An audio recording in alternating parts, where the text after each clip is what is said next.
Arestado ang sarong 37 anyos na bagong ilihidong punong barangay sa siyudad ni Naga matapos na makulugan kinin sarong 19 anyos na soltero harani sa bistadong resto bar sa barangay Dayang Dangka na sabing siyudad mag-aalauna kasubagong maagahon.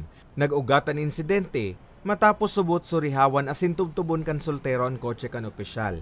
Mantang ini ang nasa laog na nauli sa komprontasyon asin pangungulog subuot kan punong barangay. Itong nagbibideo minor, pero natabig so cellphone. Kasi nagbibideo, yung sa pangyayari, naraot so cellphone. Sa ngunyan, tanya, igwa man kita naman naka-duting police nearby, na-aresto po ining elected barangay captain, na po ngunyan sa Station 5. Katakod ka ini, may patani din otoridad sa publiko tanganing makalikay sa kung ano pa man na kompromiso. Hindi man pinupugol sinda na mag-ireno, mag-urugma, pero we are always reminding our public, lalo na sa mga parainom, na maging mahinahon lang kita pirmi.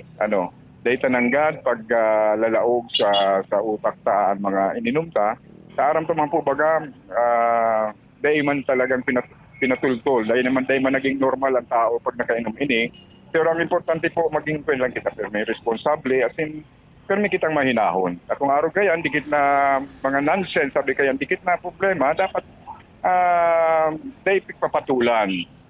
Nagkaigwa naman in pag-uulay ng buslados as hindi naman in planong magsaangat nin kaso ang soltero. Para sa mga baretang tatak Bicol, Carmelo Balia.